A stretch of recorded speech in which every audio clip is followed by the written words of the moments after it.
Hello and greetings from Saale-Unstrut. Today we are visiting the northernmost of Germany's 13 wine-growing regions, which sits along the 51st parallel north. The wine history here dates back over 1,000 years, with the first vines being cultivated by monks in the year 998 AD, and it's as picturesque a destination as you can find. This is a place where terraced vineyards come spilling down the hills, where medieval castles sit atop cliffs, and where churches stand guard in the heart of the old town. We've said it before and we'll say it again. Germany has some pretty magical destinations to discover. So without further ado, the following is our travel guide to Saale-Unstrut for visitors looking to have an action-packed and wine-fueled day. Good morning, guys. Greetings once again from Germany. Today is such an exciting day because it is all about wine tourism here. Exactly. So we have arrived in Saale-Unstrut and we are going to be here for only a day, but we have an action-packed schedule. We do. That's going to include some wine tastings, staying at a wine hotel. Yes. We're going to be visiting Freyburg, visiting the cathedral in Naumburg. Yeah. And also, did I mention staying at a wine hotel where we're going to be drinking more wine? Apparently this wine hotel has a 24-hour bar and you access it with your card. Yes. Just wine by the glass. It's pretty amazing. Exactly. And I'll also mention in the afternoon, we're going to be visiting a forge master and creating a little souvenir of our own. So we've got that fun activity coming up. Yeah. But anyways, we've just arrived. The day is just getting started. So we're going to bring you along and have fun on this little adventure. Let's do it.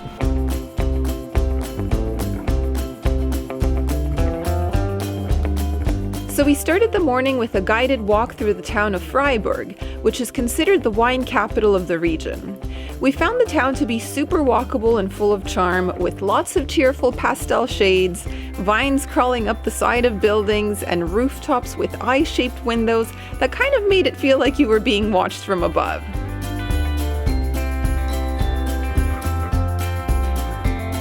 We also popped into St. Marian for a visit, which is the Lutheran church in the center of town. It is considered the little sister of Naumburg Cathedral, which we will show you later in the day. But back to the sightseeing. One thing that really caught our attention during our walk was that we were surrounded by vineyards, and more vineyards. Yes, we knew we were visiting a wine town, but I don't think either one of us expected the vines to be right in the town and so accessible. All right, how are we doing over there? We've had a great walking tour of the town so far. So many historic buildings to visit. But what impresses me the most is just how the vineyards come spilling into the town. Like we are right on we were just walking down a path and then we suddenly came upon this. We looked up and like, wow, it's spectacular. And it just gives this town such a distinct backdrop, I would say. Yeah.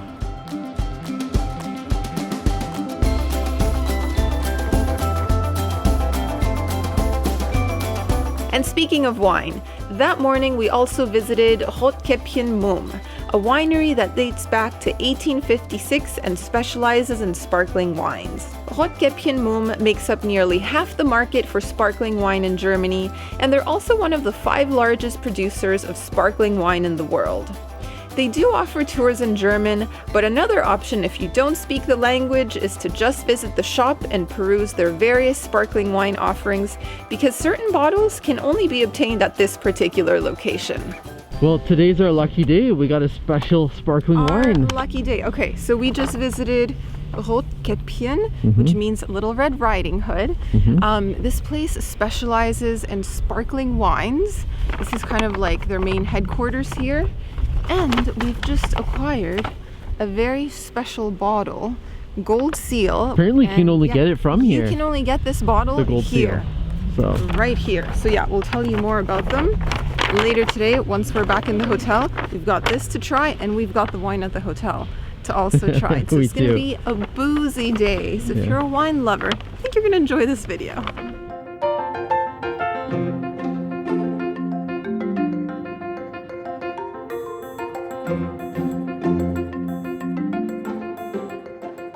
All right, guys, so we drove up to the Abbey Church of Saint Boniface, and honestly, I think these may be some of the best views we have come across. Like, this is truly impressive. Behind me, you've got the whole valley with the Unstrut River that flows through. That's how the region gets its name, from the Saale River and the Unstrut. And you can see cute little villages and towns. Freyburg, where we were this morning, is just back there. And yeah, it is so charming. It was well worth the drive. Check out the views we get of the town from here. And there's a beautiful bike path that I would love to do someday, to go visit the vineyards, maybe with my dad. Could you imagine the two of us doing that? Oh yes, the two cyclists in the family. We'd probably be taking naps along the trail after every bottle. This is probably a good time to tell you that cycling trips are really popular in this area. So if your idea of a really good holiday is cycling through scenic countryside, hopping from one winery to the next and stumbling upon a few castles along the way, well, this is the place, and it has hundreds of kilometers of bike paths along the Saale and Unstrut rivers. But as for us, we were here to drink some wine, so let's take you to our next stop. For lunch, we visited Herzoglicher Weinberg, which is a terraced vineyard that has been preserved in the style of a baroque vineyard from the late 18th century. It sits at the foot of the Unstrut River, and it has Neuenburg Castle watching over it from the hilltop. This may very well be one of the most scenic vineyards we have ever visited. Some of the grapes you can find in this vineyard include Pinot Blanc, Sylvaner, and Pinot Noir. Plus, they also offer a picnic lunch to accompany their wines, which makes for a really nice quick meal on the go.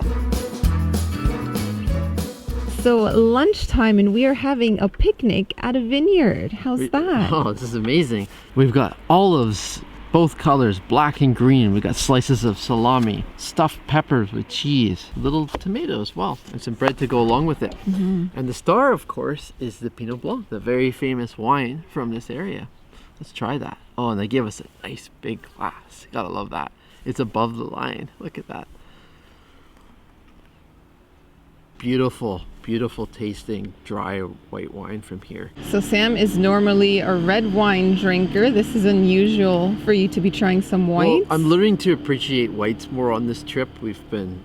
Germany is famous for its whites, so I wouldn't say it's an acquired taste. I love wines of all flavors and colors. Yeah, this is definitely a good wine. So let's also try a little bit of a bite here. It's a perfect way to spend an afternoon here in Germany. Sipping on wine, local wine I should add, and having a nice, tasty snack.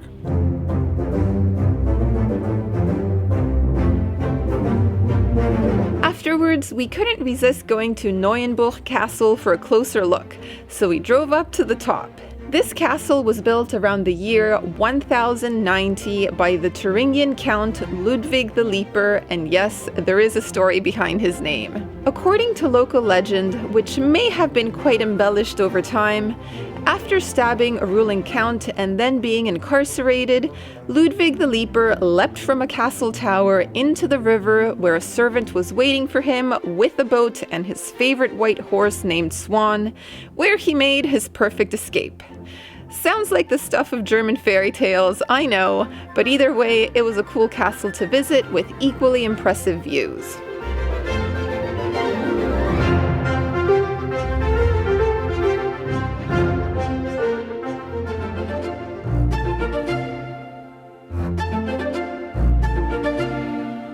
Next up, we continue to the nearby town of Naumburg to visit the cathedral, which not too long ago was recognized as a UNESCO World Heritage Site. Also known as the Cathedral of St. Peter and St. Paul, this is considered one of Europe's most important cultural monuments from the High Middle Ages. And what makes it unique is that it's the only church in the world to contain 2 choir screens from the High Medieval period.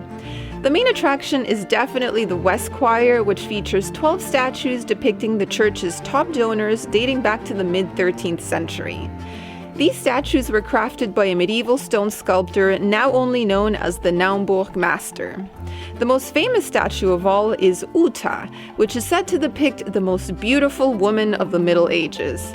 And rumor has it she may have also been the inspiration for the evil queen in Disney's Snow White.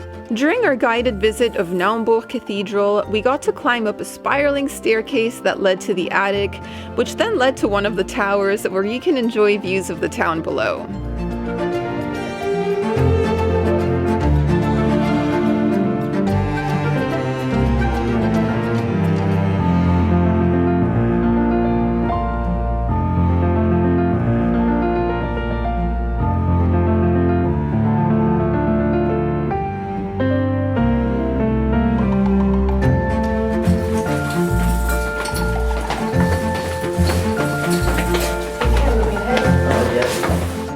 also toured the cathedral treasury vault, which is one of the largest Romanesque vaults in central Germany and houses sacred works of art. All in all, a really cool visit.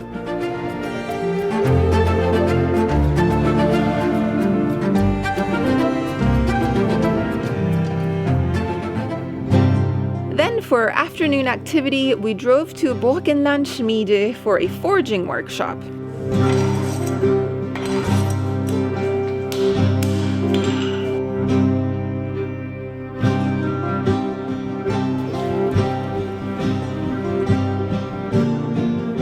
All right, Sam, this is right up your alley here. Tell us, what are we doing this afternoon? Well, I remember like about half a year ago, we were in a hotel and we were like binge watching Forged in Fire for the first time. And I'm not making a sword, but I am going to make a small device, and I'm really excited. I don't have any skill in this area, so I don't know if it's going to turn out, but I'm willing to try, that's for sure. Okay, so for this next activity, it probably makes sense if I show you the little tote which says handgemacht. Handgemacht means handmade, and like in this area, they're really trying to promote like craftsmanship and just the arts, like artisanal things that you can create. So you can come as a visitor and take part in workshops. So right now we are visiting a forge, and Sam, who is a huge fan of that forging TV show, is gonna have the chance to create something. I don't even know what you're making, but you're making something. So well, hopefully I don't screw it up. Well, you've got the look. Yeah, it feels good. It's very sturdy. I'm gonna need it, I'm sure. There'll be things, flying all over the place.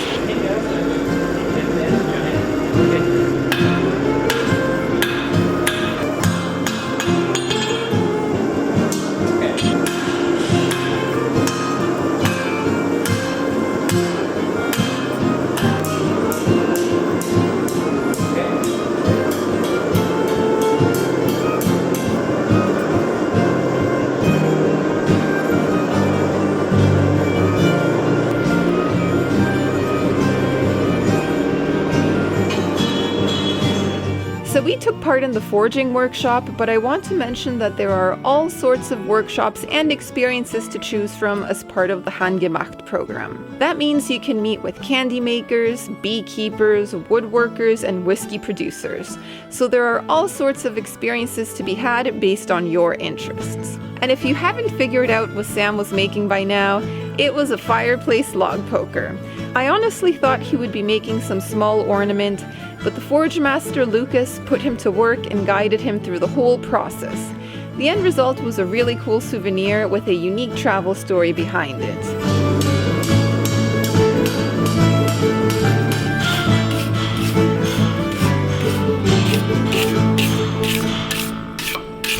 Sam, show us your creation, your fire poker. Well, I had a lot of help, but the end result is definitely impressive. This is going to be taken back to Canada and put to good use. Yes, in the fireplace. Yeah, when we go to the cottage later in October with your whole family, take it with us. And the name for this in German apparently is fire conductor? Fire conductor. The fire director. So there you go. True. It does very direct cool. the fire. Log poker or something, Yeah, that was a cool activity. Hands to show I put in the work. Awesome. Home for the night was the Freylich Zahn wine hotel in Freyburg, where of course we had to sample one final glass of wine. Alrighty, good evening everyone. Good evening, guys. Time for one final cheers. Guess what? In this hotel, it's wine o'clock at any hour. Any hour you want. Probably coolest feature in the whole hotel is downstairs in the lobby where there's a DIY wine bar. You basically just put in your room key, you choose the wine you want, white, rosé, red, all local German wines from this particular region. And they're all fantastic, by the way. Enjoy. You can do your own guided tasting, basically. You can drink to your heart's content. Wake up at 3 in the morning, a little bit of insomnia. Yeah, go down there, get yourself a little glass. Why not? I mean, I probably wouldn't recommend that approach, but yes, technically you could. So I'm going to show you what I got. I went for, a white, as you can see. Yeah. It's so late in the day, I do not actually remember the grape I selected. Pardon me, same here. I got a red. This is my second red, my second German red of my life. And they've both been fantastic. Amazing taste, like complex taste, but a smoothness of almost like a Merlot. And aside from the wines, we may have had what was our most fun day of the entire trip. Honestly, today was great. Like looking back on everything we did, just the variety of activities, what we saw, the vineyards, the cathedral, Sam getting to do the forge master thing. Like it was super cool. And we obviously had a guide taking us around, but if you wanted to do this on your own, you can definitely rent a car because all the distances of what we covered today were super short. Everything was really close by.